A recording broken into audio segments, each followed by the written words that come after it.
Toffee. This is Toffee. Alright, hi everybody. I just finished Clive Cussler's Spartan Gold on my lunch break today, so I wanted to do a quick review. Oh, don't hiss in there. It's okay. But Clive Cussler's Spartan Gold, I just finished today on lunch break, and I want to do a quick review. So I'll see you at the table.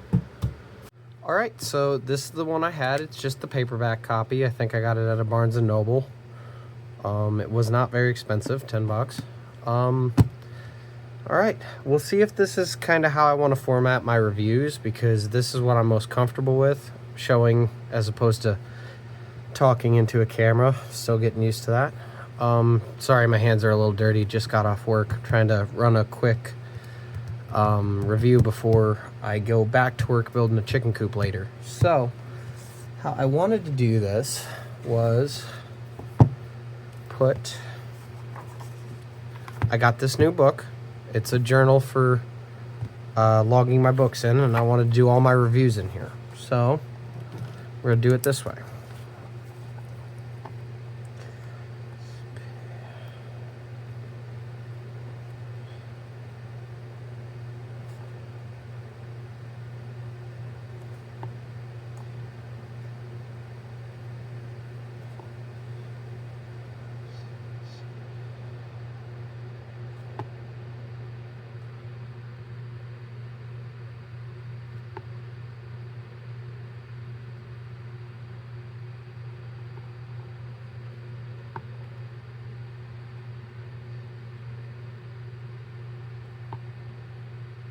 Maybe on the next review I will have all this penciled in so I don't have to do this on camera. But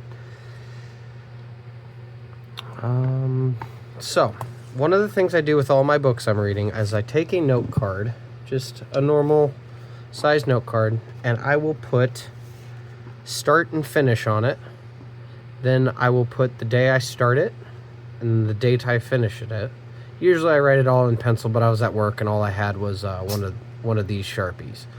So I just filled it out with that. And then at the bottom, I will put my thoughts on it. Just in the moment when I finished the book, I'll write down my immediate thoughts. On this one, I wrote down, I really loved the end, so happily ever after, and the Napoleon stuff was cool. An all-around great book. As you can tell, I'm not exactly very good at spelling or anything like that, but it's something I am working on. So date started 7/20/2025, and I finished on 7/29/2025. So yeah, it took me 9 days to read this book. It's about 500 pages. I was really booking it this time. I really wanted to get this done because I wanted to start doing reviews. Home and work.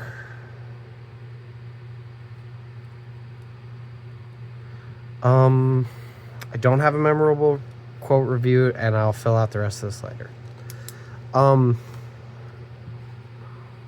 I would give it 4 stars. Let's see if color in the star in works. Yep, I would give it 4 stars. Wasn't fantastic, wasn't awful. I loved it a lot. Well, okay, I guess that was all contradictory. I liked the book a lot, but I wouldn't say it was a masterpiece. That's how I'm gonna go with this.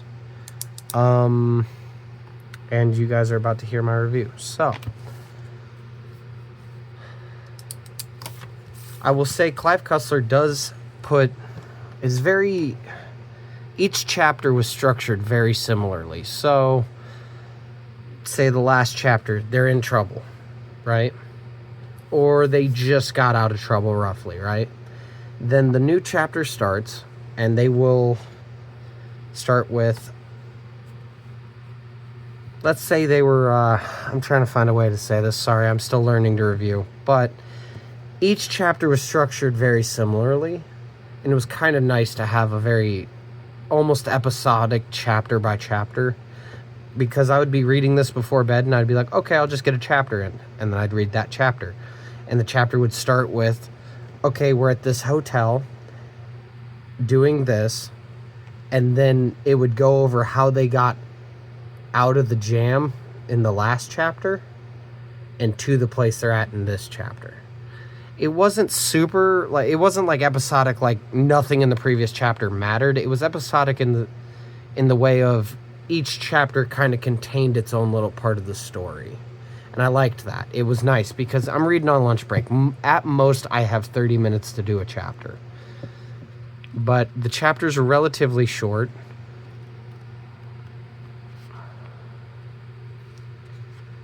Oh, I missed a... let me find one. 35 to 36 is only 80 to 88, about 7 pages. So it was nice to have that chapter breaks. The story itself, I really enjoyed the beginning. It kind of plunged you in head first. They're exploring for a different treasure and end up stumbling upon a Nazi submarine. Interesting. I mean, it's a good choice of cover. It really got to the point quickly. And then they find this and that. They go visit an antique dealer. I'm not going to do a full plot review because I just don't feel capable of doing that. But what I'm going to say is that the characters were so well developed by the end of the book that I actually cared what happened for them. They're husband and wife. Sam and Remy Fargo are husband and wife. And you could almost just feel that the connection between the two of them, it felt like how me and my wife talked to each other. It was very well written from a character perspective. The only thing I sometimes had problems with was, what is the term? Suspending my disbelief. Because there were some things that were just so damn lucky. They got so damn lucky in this book. And the amount of times that they were in like a foreign country, like in the middle of Croatia, and then there's just some dude who's just a dude. He's working at a store, and he can speak English. Like, I feel like that may not... I've never traveled to Croatia. Maybe a lot of Croatians can speak English. And I'm sorry if that's the case and I'm just ignorant.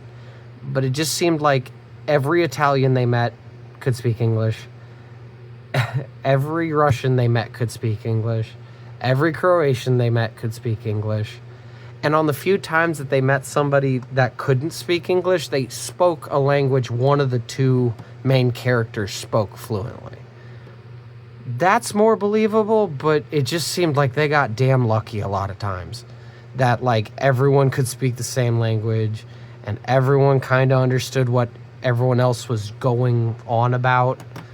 That got me a couple times where I was like, just some Joe Blow in the middle of this tiny little town in the middle of nowhere knows English and can speak it well enough to have full-on, like, page-long conversations with people. That was one of the few things I had trouble suspending my disbelief with. Some of the violence was, like, over the top, but that's what you expect from a book like this. I'm not looking for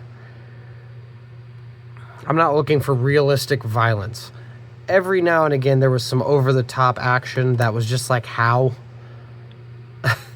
But that being said, I know this is just a book for people to enjoy and not take too seriously. That's kind of why I like reading these types of books. I can read it, I can enjoy it, I have my opinions about, whether or not certain people would likely be able to speak perfect English, but it was a great book. Now, as far as this channel goes, I'm more or less doing reading for people who struggle reading.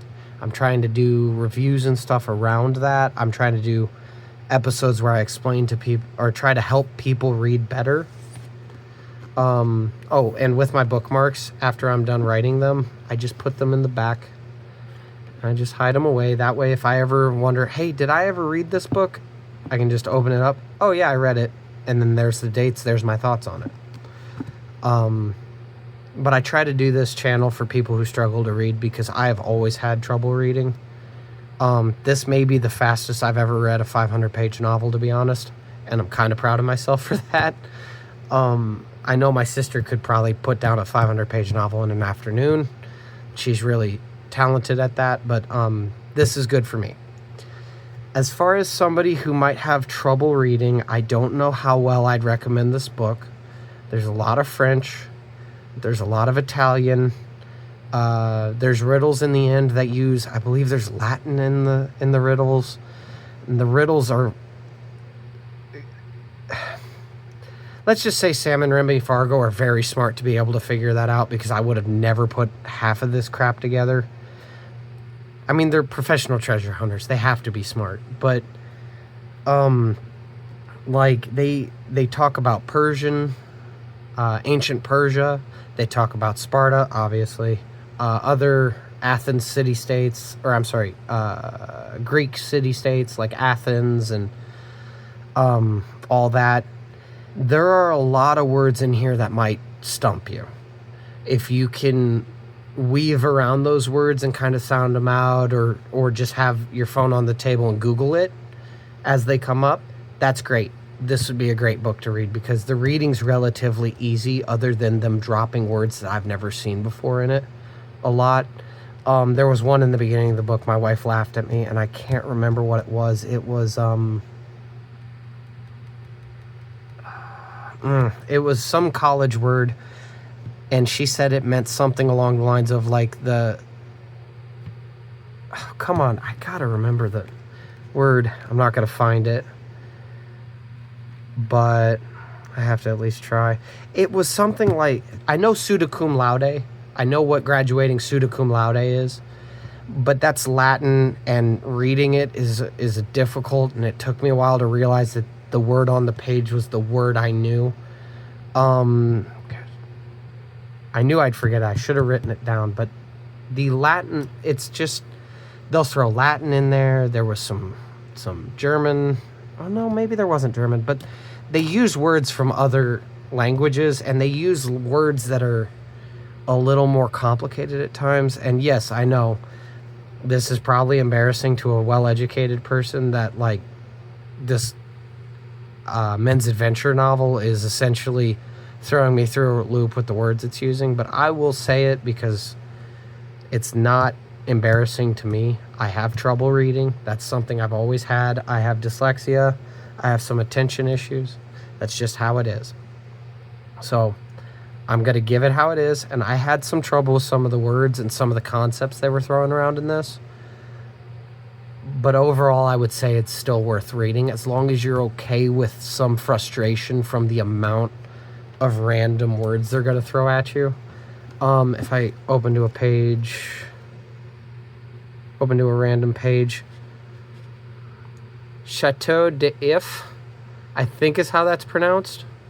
It's words like that, I'm pretty sure it's French, that I just struggled with. And I know that is a name of a place. It's a fortress. I'm pretty sure it's in France. My comprehension as far as where they were in that particular moment was difficult. I was having some trouble with it. They throw a lot of names of places around. They throw a lot of time periods at you. There's a lot of history in it. So if you can get around all that, it's a great read. But if you're still kind of having some trouble just with the mechanics of reading, and you're worried you might get frustrated at that, just be warned. There's a lot of different languages, different things that might throw you through the loop. This might be one of those that if you really struggle having your phone out and Googling the words you don't know, I'd recommend that. Struggles reading aside, I would say it's a great book. I mean, Clive Cussler knows what they're doing. He's probably produced, or they've put his name on hundreds of books at this point.